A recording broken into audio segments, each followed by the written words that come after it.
So it's the month of August, and the song released this month is called Did You Cheat? There's been a very interesting response to this song, and I think part of it is that the subject matter is very sensitive. It's not something most people want to talk about. Cheaters don't want to talk about it. People that get cheated on don't want to talk about it. They usually want to bury those painful memories and emotions. There's a lot of guilt involved. Both sides have excuses, rationalization, they justify their behavior. It's really not easy and it's not fun for anyone. There's a common saying that the grass is always greener on the other side. And I think this is something we should take to heart. Whether it's work, whether it's a different job, a different relationship, we always think things are better, but oftentimes they're not. When I thought about the essence of this song when I wrote the lyrics, I really thought that hard rock, metal rock, I thought these are the kinds of instruments that would really be able to capture the angst and power of this song. Even though I know this isn't going to be a radio hit, I think this is one of my favorite songs off the album this year. I think there is a very real obsession and jealousy that exists in all of us. I think everyone's been in a relationship at some point, maybe when you were a teenager, in college. Mistakes are made, people flirt the wrong way, and you kind of get a little bit jealous. Even if there's nothing going on, I think it's kind of human nature. And I think at some point in our lives, we have thought that our significant other was cheating on us. Maybe it was sex, maybe it wasn't, maybe it was emotional adultery. They just needed someone to talk to. They felt that you've grown apart. Whatever it is, I kind of understand this. People do tend to grow apart, especially when they don't talk. Is there anything more significant than that initial period of flirtation and love when you first meet someone? I think it's really unrealistic to expect that to last forever, and I think you have to grow with each other and keep talking to each other. The beginning of a relationship, that feeling naturally is going to fade with time, with kids, with work, with life. As you get older, you just don't have the energy you had when you were young. Because we're humans, I think we can always rationalize and make an excuse for every single thing we do. But we gotta think about the other person. The other person might not deserve that. I think we each need to decide what we want to be remembered for in this life. And I think we all make mistakes. I've made more mistakes than anyone I know, and I keep talking about that, but it's true. But I think you can't let a mistake bury you. You have to accept it. You have to learn from it. You have to not make the same mistake over and over and over. And in a sense, a very real sense, don't hide from it. It might never go away and people might always remind you about it. But your life has to be lived. Getting back to the genre, I think hard rock is definitely one of the most misunderstood genres out there.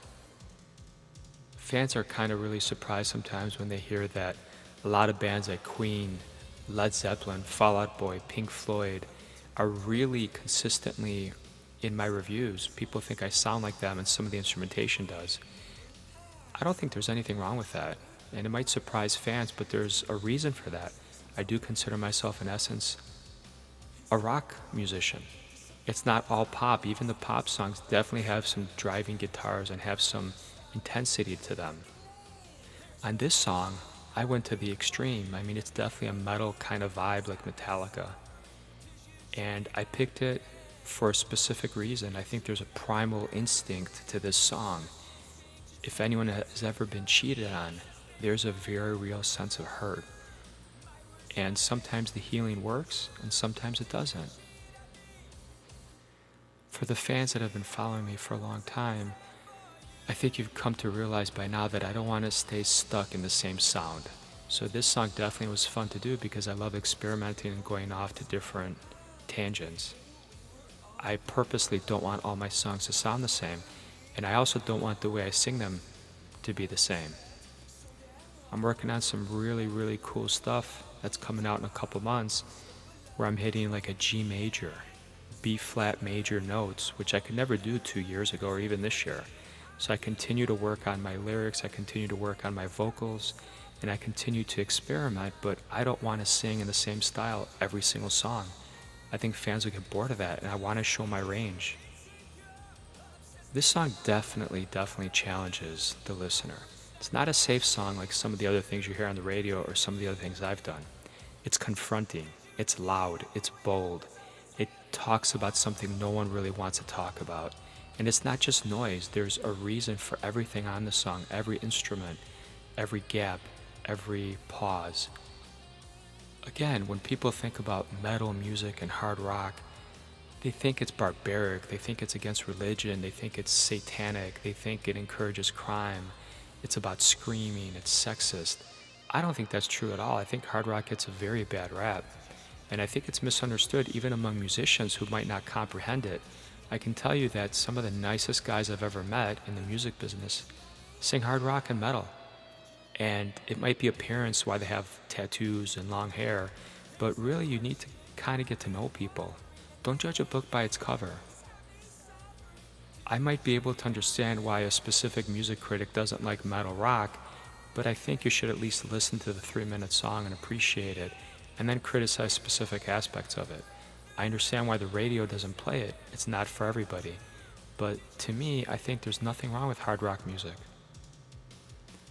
When I looked at this song, I really wanted to put some jealousy in there, some gambling, some cheating. There's a vintage car that was really beautiful and I think is one of the highlights of the video. But the story is the highlight. The story should take center stage because even though it veers off the pop rock genre, it's a specific story that many people can relate to, I think, whether they want to admit it or not. I think the divorce rate is like almost 70% in America. And I can tell you that being unfaithful is more common than people let on. So in conclusion, I am of Christian faith. I'm Greek Orthodox. I'm not a member of any cult, not a devil worshiper, and yet I love this hard rock music as it fits into this song. I love rock and roll. I don't think there's anything wrong with it. I hope you guys appreciate the song, and I can't wait for next month.